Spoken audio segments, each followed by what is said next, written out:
Hey there, my meaty friends. This is Reed, aka CarnivorousChef, and today we're making carbonara deviled eggs.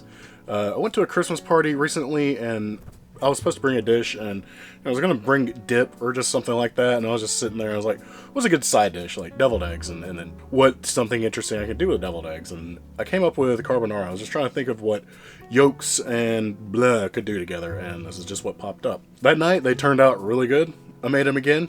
Still turned out pretty damn good. Finally have a written recipe for it, and that'll be down below like always. And before we get started with this recipe, please do me a big favor, like the video, subscribe to the channel, comment down below, share the video with your friends if you enjoyed it, try out the recipe. That's probably my main thing I want you to do, but I'm trying to do all this other stuff to make the YouTube algorithm happy. So with all that out of the way, let's get started. To start this one, I'm going to show you how Chef John from Food Wishes taught me to boil eggs. Grab yourself a pot or a pan and add in about 1 inch of water. Place the pan over high heat and bring it to a hard boil. Once it's boiling, carefully place your eggs in. If you drop one in and it starts to get a little too excited, pull it out real quick and replace it with another less cheerful egg.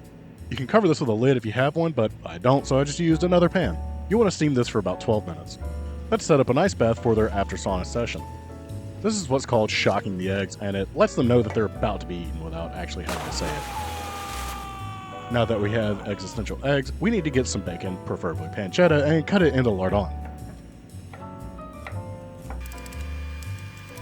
Now that you've got a solid lardon, show it off by throwing it into a pan over medium-high heat along with about a quarter cup of water. We add the water because this will allow for maximum extraction of bacon grease. While we're at it, add in about a half teaspoon of coarse ground black pepper. I enjoy a really peppery carbonara, so feel free to reduce the pepper content if you want. This time, I suggest that you cook your bacon until crispy. We'll be blending it up later and want it to stand out with its texture. The cooked components are done, so we can work on some assembly. Let's crack those eggs open. I like to crack the egg all the way around, on top, and on the bottom. I'm not sure if it's from being steamed or how I crack the eggs, but the shells strip away about 67% all the time. Looky here, perfect. Here's a closer look for those that need it. Here's an even closer look so that you can see the pores of the egg. Honestly, I'm impressed that I peeled that with one hand. So I'm going to make these almost like I'd make an actual carbonara, by emulsifying egg yolks and cheese. Please follow my words and written recipe as I went buck wild in the video section of this with my portion sizes. To blend, you'll want to add in 3 egg yolks, half your cooked bacon, 1 ounce of grated Parmesan cheese, and 3 tablespoons of bacon grease that is still relatively warm. Oh, almost forgot to get the other egg yolks in there. Add all of your boiled egg yolks. Put this into a blender and blend on low until everything is smooth and homogeneous.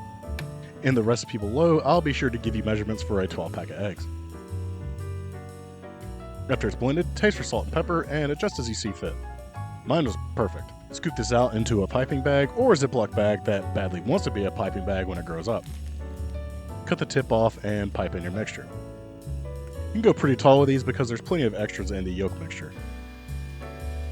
Top this with the rest of your crispy bacon, and finish it off with some freshly cracked black pepper.